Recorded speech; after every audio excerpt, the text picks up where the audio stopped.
बिस्मिल्लाहिर्रहमानिर्रहीम, अस्सलाम वालेकुम। तो जी बहुत बहुत मुबारक सब किसानों को। गंदम आ गई है जी, तो घरों में भी आना शुरू हो गई है। मैंने भी ली है गंदम, ये देखे माशाल्लाह से।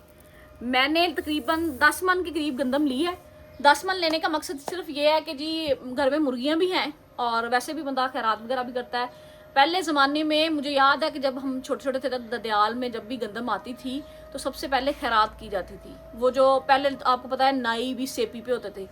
आपके जो ईसाई हैं घर में झाड़ू वगैरह लगाने के लिए, ईसाई सॉरी अगर किसी को बुरा लगे तो, लेकिन पहले ज़माने में ऐसे ही होता था। बाल काटने वाले नाई हो गए, इस तरह के कोई भी मामला था उनको गंदम दी जाती थी और बाद में खैरात भी की जाती थी। मस्जिद का हिस्सा अलहदा से निकाला जाता था।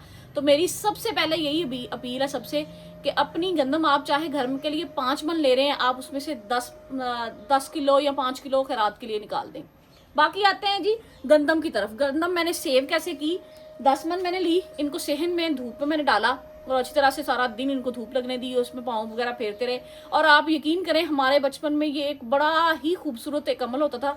सारा दिन का हम काम करते थे, हमें पता था कि शाम को जब हमें फ्री होंगे ना, तो जब एंड पे इस तरह की गंदम बचती थी ना, एक टब वगैरह या इस तरह की जो लास्ट पे हम इकट्ठी करते थे, वो हमें होता था कि कम ज़्यादा से ज़्यादा बहुत ही जगह से खिलारो, ताकि जो इकट्ठी करिए ना तो साढ़े हिस्से आवे। तो और उस हिस्से का मज़ा भी कुछ और होता था। बाकी इसको धूप लगाई अच्छी तरह से और शाम को हमने इसको तोड़ों में भर के, थैलों में भर के तो इधर रख लिया। रात को रखा ताकि गरम गरम गंदम जो है, वो हमारे बड़े कहते हैं जी गरम गरम गंदम पड़ोले में नहीं डालते, जहाँ आप जैसे भी सेव करते हैं। कुछ लोग तो थैलों में रख रहने देते हैं गोलियां डाल के, कुछ लोग पड़ोले। लेकिन बेहतरीन तरीका मेरे ख्याल में यही है कि आप एक पड़ोला ले लें और उसमें डालें। खैर गरम गरम नहीं डालनी, पूरी रात इसको पड़ना दिया है। उसके बाद अब आपको मैं प्रोसीजर दिखाती हूँ कि मैं इसको कैसे सेव करती हूँ। ये मेरा स्टोर है जी, ये है जी मेरा 10 मन का पड़ोला। और ये देखें इसमें मैंने डाला क्या है, देसी नीम।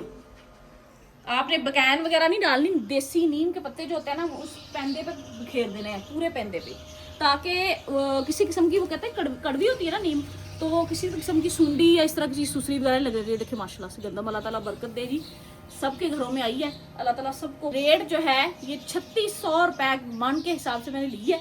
बाकी मुख्तलिफ रेट चल रहे हैं अपने अपने शहरों के हिसाब से। तो बाकी आप 10 मन का हिसाब लगा लें कितनी बनी होगी। तो अभी इसको डालते हैं परोले में फिर।